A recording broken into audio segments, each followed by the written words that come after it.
Capítulo 16.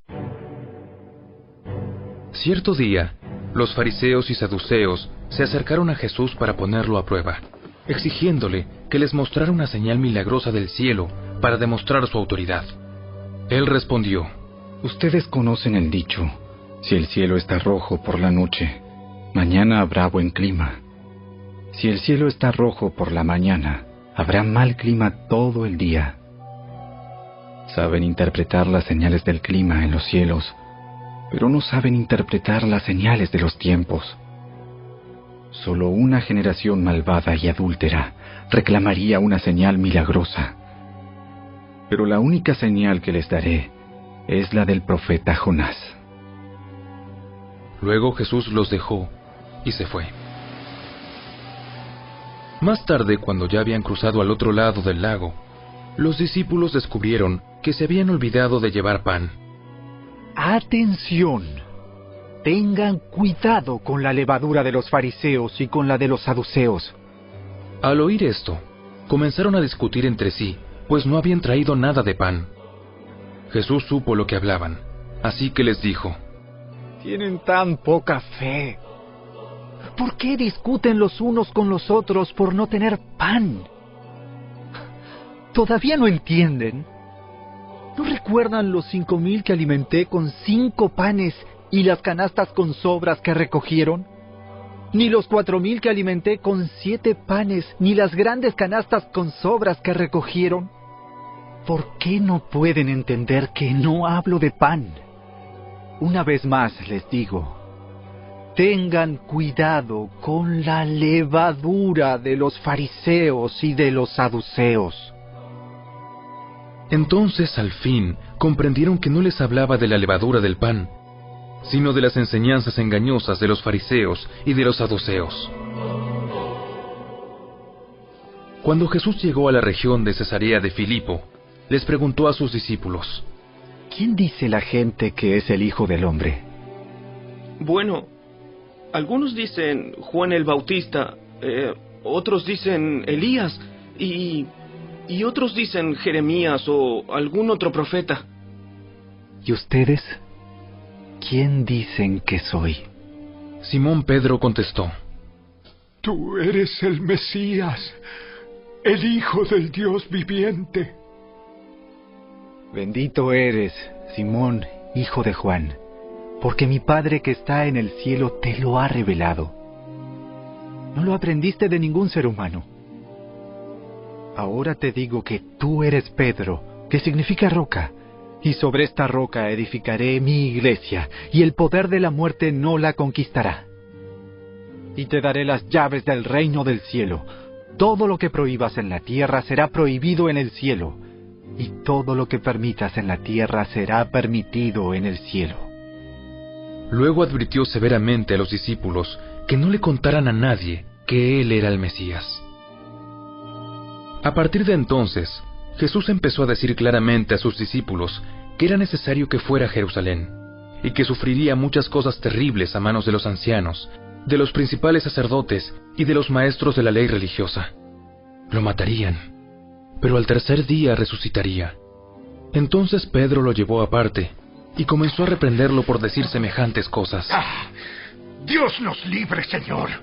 Eso jamás te sucederá a ti. Jesús se dirigió a Pedro y le dijo: Aléjate de mí, Satanás. Representas una trampa peligrosa para mí. Ves las cosas solamente desde el punto de vista humano, no desde el punto de vista de Dios. Luego Jesús dijo a sus discípulos: Si alguno de ustedes quiere ser mi seguidor, tiene que abandonar su propia manera de vivir, tomar su cruz y seguirme. Si tratas de aferrarte a la vida, la perderás. Pero si entregas tu vida por mi causa, la salvarás. ¿Y qué beneficio obtienes si ganas el mundo entero, pero pierdes tu propia alma? ¿Hay algo que valga más que tu alma? Pues el Hijo del Hombre vendrá con sus ángeles en la gloria de su Padre, y juzgará a cada persona de acuerdo con sus acciones. Les digo la verdad. Algunos de los que están aquí ahora no morirán antes de ver al Hijo del Hombre llegar en su reino.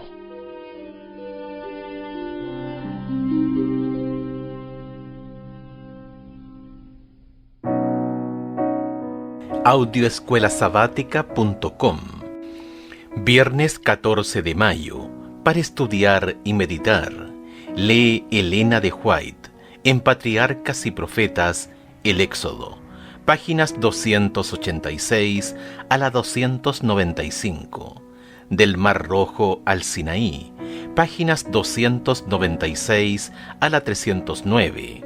La ley dada a Israel, páginas 310 a la 324.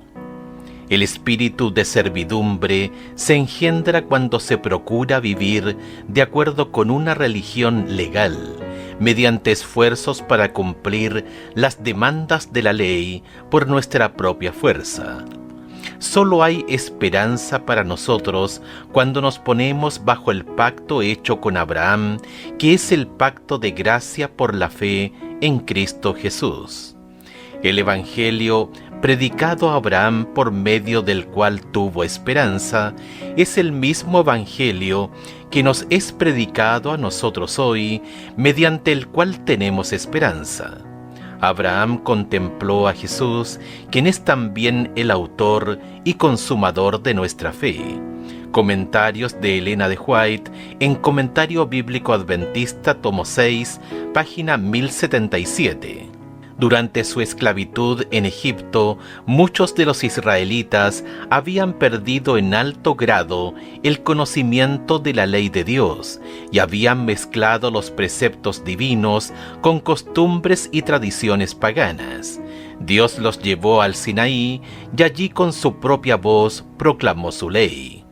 Patriarcas y Profetas, página 346. Preguntas para dialogar. 1.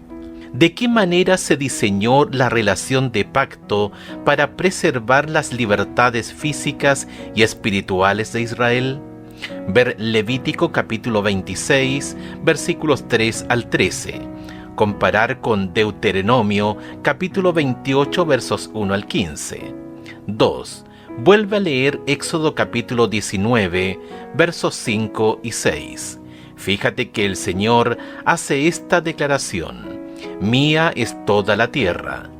¿Por qué diría eso especialmente en este contexto al intentar establecer un pacto con otros? ¿Cómo encaja aquí nuestra comprensión del sábado y lo que significa? 3. Nosotros entendemos que nuestros pecados son perdonados solo por la gracia de Dios. ¿Cómo entendemos el papel de la gracia de Dios al permitirnos vivir una vida de fe y obediencia? Resumen: el pacto que Dios estableció con Israel en el Sinaí fue un pacto de gracia. Luego de dar abundantes evidencias de su amor y cuidados bondadosos, mediante una liberación extraordinaria de la esclavitud en Egipto, Dios invitó a la nación a un pacto con Él que mantendría y promovería sus libertades. Aunque Israel respondió afirmativamente, carecía de una verdadera fe motivada por el amor. Su historia posterior indica que mayormente no logró entender la verdadera naturaleza del pacto y lo corrompió al transformarlo en un sistema de salvación por obras. Nosotros no necesitamos repetir el fracaso de Israel e ignorar la maravillosa gracia que se extiende a los pecadores.